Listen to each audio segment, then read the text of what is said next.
سورہ توبہ 9 اس کی 60 آیت.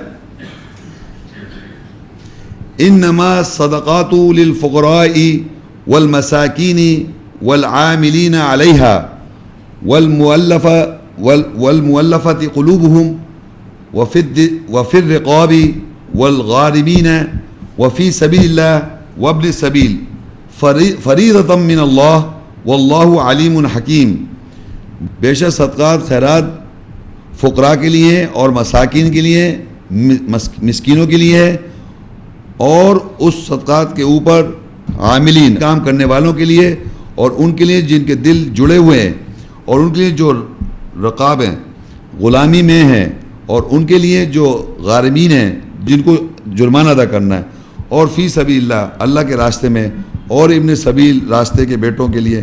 یہ اللہ کی طرف سے فریضہ ہے اور اللہ جاننے والا حکمت والا ہے. اچھا، یہاں پر کچھ کیٹیگریز جو ہیں ڈیفرنٹ ہیں، یعنی یہ ایک صدقات ہے کہ بے شک صدقات جو ہیں فقیروں کے لیے. اچھا، ہم پہلے فقیر پڑھ چکے ہیں جو ہجرت کر رہے ہیں ایمان میں. جو فقیر کا مطلب ہوتا ہے جو ضرورت مند ہو. یہ وہ فقیر ہے یہاں پر جو ایمان میں ہجرت نہیں کیا ہوا اس نے، لیکن فقیر ہے، جو آپ کو اکثر نظر آ جائیں گے فقیر. ان کے لیے صدقات یہاں اب وہ کیٹیگریز کے علاوہ میں کیٹیگریز بتا رہا ہوں، اس میں وہ کیٹیگریز آ جائیں گی جو کہ ادر دین دوز کیٹیگریز بھی ہیں. وہ فقیر جو کہ ہجرت نہیں کر رہا. مساکین کامن ہو گیا. مساکین جو ہے، مسکین جو ہے وہ وہاں پر بھی ہیں، یعنی کون سی جو 20% میں سے آپ کو شیئر کرنا ہے، سمجھ رہے ہیں آپ. اور جو یہ وہ لوگ ہیں، یہ وہ صدقہ، یہ والے وہ صدقہ دیں گے جس میں سے جو مشورہ کریں گے آپ.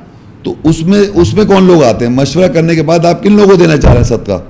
رسول کو تو مل جائے گا، رسول پھر آگے کس میں بانٹے گا وہ بتا رہا ہوں میں آپ کو.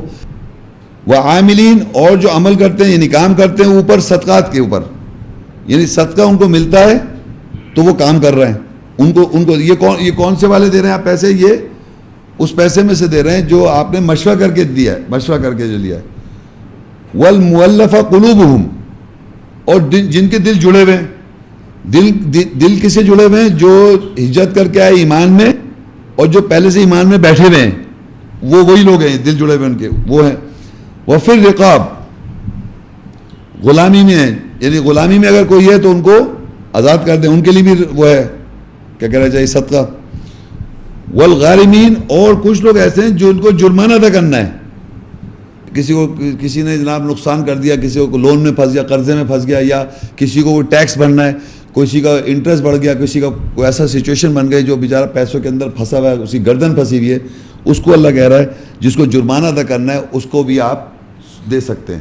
ایک آگے سوال کرنے والے کون ہیں؟ کوئی بھی کیٹیگری میں سوال کر دے. سوال کرنے والا تو کوئی بھی ہو سکتا ہے، مطلب کوئی بھی آدمی کسی بھی سچویشن میں جا کے آپ سے سوال کر لے، ضرورت مند ہے، کسی طرح کا ضرورت مند سوال کر لے، وہ ایک کیٹیگری ہو گئی. وفی سبیل اللہ، وہاں پر بھی ہیں. وابن سبیل، وہاں پر بھی ہیں. مشورہ کے جو پیسے ہیں، جو بھی مشورے کے جو اماؤنٹ ہے وہ ڈسٹریبیوٹ ادھر بھی ہو سکتا ہے جو 8 کیٹیگریز تھی، اور ادھر بھی ہو سکتا ہے، لیکن یہ 4 ضروری ہیں. آگے لکھا ہوا ہے فریضہ، یہ فرض ہے من اللہ واللہ علیم حکیم. تو اس آیت میں سے مجھے یہ آپ کو بتانا کا مقصد تھا کہ کچھ کیٹیگریز جو ہیں ادر دین دوز 8 کیٹیگریز، جو کہ صرف اور صرف 20% جو ہے آپ کا جو پیسے پہ جو آپ کو منافع ہو رہا ہے وہ 8 کیٹیگریز ہیں. لیکن یہاں پر جو ہے جو مشورے والی کنڈیشن میں کچھ ڈفرینٹ کیٹیگریز بھی آ گئی، وہ آپ دے سکتے ہیں.